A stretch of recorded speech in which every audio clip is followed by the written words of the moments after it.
चूंकि हम लोग लोकतंत्र में रहते हैं और विधान और जो जिस तरह की व्यवस्था उस व्यवस्था के हिसाब से काम करनी होती है, तो हम लोग उसी के अनुरूप जो है जो नियमानुकूल है उस पर कार्रवाई करने का जो है सो निर्णय है। यदि नहीं पालन होगा तो कार्रवाई निश्चित है, उसमें कुछ सोचने की बात ही नहीं है। क्या पाया गया उस कोचिंग में जो ऑडिट किए हैं उसमें जो फायर से संबंधित जो त्रुटि पाई गई है या था जो है सो फिक्स फायर फाइटिंग का जो कमियां हैं और जो ऑक्यूपेंसी है बच्चों का जो है उस पर कुछ कमियां पाई गई है। जो यदि वे उसका मिट कर देते हैं तब कोई बात नहीं है, यदि अनुपालन नहीं करते हैं तो वहाँ के जो संबंधित अग्निशमन पदाधिकारी हैं और यहाँ के जो जिला अग्निशमन पदाधिकारी श्री रितेश पांडे जी हैं वे लगातार इस पर काम कर रहे हैं। और हमारा मुख्य उद्देश्य है कि अनुपालन सुनिश्चित कराएं। मुझे ये नहीं, हम लोग का उद्देश्य ये नहीं है कि किसी प्रकार की कोई ट्रबल डाले। हम लोग का मुख्य उद्देश्य है कि अनुपालन किया जाए ताकि आम जनों की क्षति को रोका जा सके। अगर अनुपालन नहीं किया जाएगा तो क्या कोचिंग सील की जाएगी?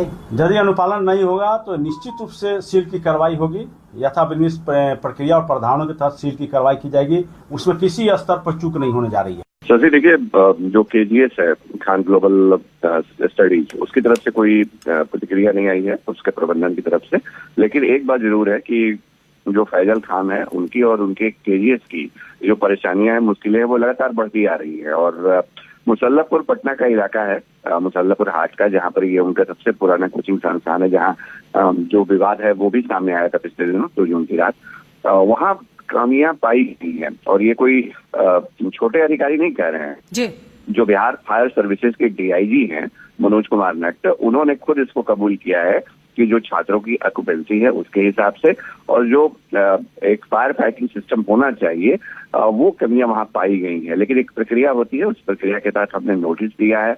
उसको अगर दुरुस्त वो कर लेते हैं तब तो ठीक है, वरना हर हाल में जो विधिसम्मत कार्रवाई है, मतलब सीलिंग तक की कार्रवाई हो सकती है। तो ये बड़ा मुश्किल है, एक नई परेशानी है फैजल खान और उनके कोचिंग संस्थान के लिए। लेकिन मामला यही नहीं रुक रहा है शशि। एक पटना में हॉस्पिटल भी चलाते हैं, प्राइवेट हॉस्पिटल भी चलाते हैं फैजल खान, और उस हॉस्पिटल का भी फायर ऑडिट आगे आने वाले दिनों में हो सकता है। जो जानकारी हम तक है, इस बात के संकेत फायर डिपार्टमेंट ने दे दिए हैं। तो ये एक अपने आप में संकट है। एक तो गिरफ्तारी की तलवार लटक रही है फैजल खान के ऊपर, जो मारपीट की घटना हुई, फायरिंग की घटना हुई, उसको लेकर के, और दूसरी देखिए जो मयूर विहार में घटना हुई थी होटल में आग लगने की, उसके बाद देश भर में जो फायर डिपार्टमेंट है वो ऑडिट करा रहा है, जांच करा रहा है। और उसके लिए बहुत जरूरी होता है कि अगर आप कोई संस्थान चलाते हैं जिसमें काफी संख्या में वहाँ लोगों की मौजूदगी रहती है, तो आपका 2 कम से कम उसके गेट्स होने चाहिए, एग्जिट गेट और इंटर गेट होने चाहिए अलग अलग।